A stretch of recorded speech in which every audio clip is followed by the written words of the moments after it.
U.S. Navy divers work to recover debris from Chinese spy balloon as diplomacy dwindles. Washington Navy divers were searching for debris from the Chinese spy balloon that a U.S. fighter jet shot down off the coast of South Carolina, defense officials said on Sunday, as the fallout from the dramatic confrontation between the world's two great powers showed no signs of easing. The recovery effort, which is expected to take days, began not long after debris from the balloon hit the water on Saturday, a defense official said. He added that a Navy ship had arrived on the scene, and that other Navy and Coast Guard ships, which had been put on alert, had also been dispatched. The shooting down of the balloon, occurring at the end of a remarkable week of high-stakes international drama playing out in the open skies and behind closed doors, introduced a new phase in the increasingly tempestuous relationship between the United States and China, as each vies to be the preeminent world power across the economic, military and technological realms, with intelligence gathering occupying a critical role in their competition. That a confrontation over a single surveillance balloon deemed harmless by the Pentagon could destabilize diplomacy between the two countries showed the difficulties of putting guardrails on the relationship, a goal stated in those terms by President Biden and his aides. The Chinese government denounced the U.S. decision to down the balloon, calling it an excessive reaction that seriously violates international convention. The Foreign Ministry said China retains the right to respond further, and the National Defense Ministry said it would use the necessary means to deal with similar circumstances. American officials said they were watching China carefully for any reactions beyond words, including potential strikes on American assets. Officials from the State Department and the White House National Security Council spoke with Chinese officials about the downing of the balloon soon after it happened, a senior Biden administration official said. The State Department also briefed officials in allied and partner nations. President Xi Jinping of China will likely have to balance placating popular nationalist sentiments with meeting practical diplomatic concerns and taking the next steps. Some Chinese citizens called online for Beijing to stand up to the United States over the downing of the balloon. And for years, Mr. Xi has painted himself as a guardian of the Communist Party's original goals of power consolidation inside China and projection outside, which includes confronting the United States where the aims of the two nations clash. While China has insisted that the electronics-laden machine was simply a weather balloon that had drifted off course, Biden administration officials have stood firm that its purpose was a somewhat hapless effort by Beijing to spy on American military installations. Earlier instances of Chinese spy balloons appearing briefly above the continental United States, including during the Trump administration,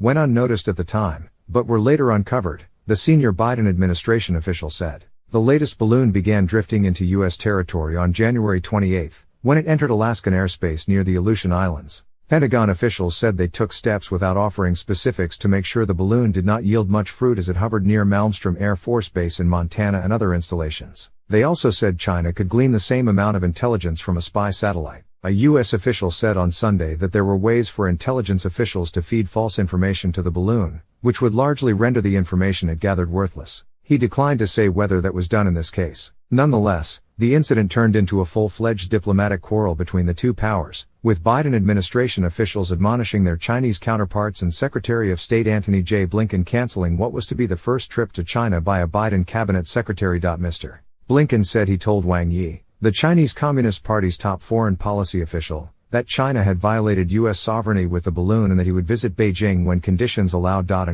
Mr. Blinken had been expected to meet with Mr. Xi and discuss a range of issues. Officials in Washington and Beijing had seen the trip as part of a renewed effort to establish high-level dialogue during a period of heightened tensions. Before the visit was called off, Jessica Chen Weiss, a political scientist at Cornell University, said that a good outcome would be an agreement to continue talking, widening the aperture for discussions and continuing to rebuild the channels of communication that were stymied by the pandemic and prior decisions on both sides to stop talking.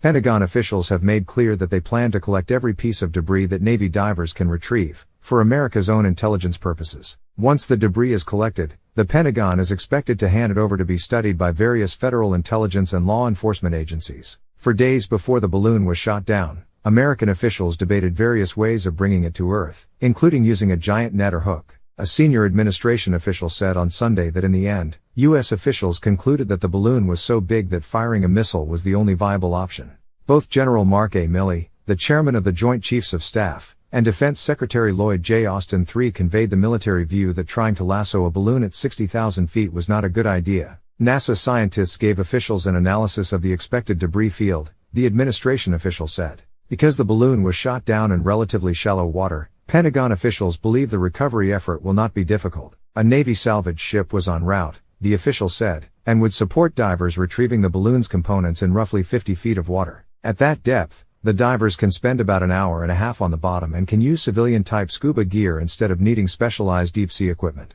Other than time considerations, the only limitations on their ability to work will be the water's temperature, any underwater currents and the amount of air in their tanks. Democratic and Republican lawmakers question how the balloon was allowed to pass over the United States, with Republicans blaming Mr. Biden for not acting sooner.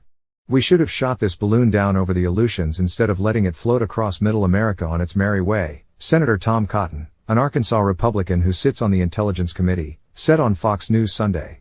"The idea that we were going to let this go all across America, a spy balloon complete its spy mission, before we shot it down, I'm afraid is an embarrassment to the United States, not an embarrassment to the Chinese." A senior defense official said on Saturday that Chinese balloons had entered American territory 3 times during the Trump administration and once previously during the Biden administration. Those forays, the official said, were brief. Former President Donald J. Trump nonetheless denied that he had missed 3 balloons during his tenure. "China had too much respect for Trump for this to have happened, and it never did," Mr. Trump wrote in a post on his social network Truth Social. He called the Pentagon assertion just fake disinformation.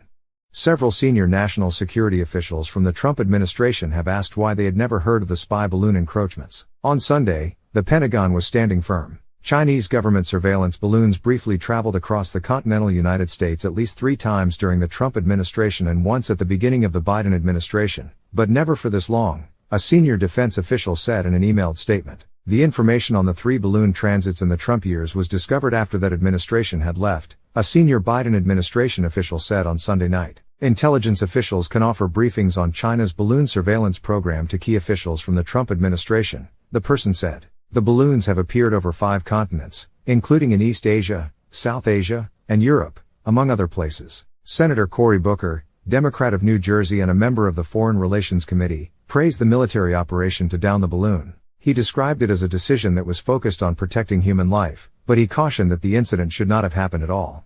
"We should not have had this kind of incursion into the United States," Mr. Booker said on CBS's Face the Nation, adding that we obviously have issues here. Republicans criticized Mr. Biden for not alerting the public sooner. Senator Marco Rubio of Florida, the top Republican on the Intelligence Committee, called it a dereliction of duty.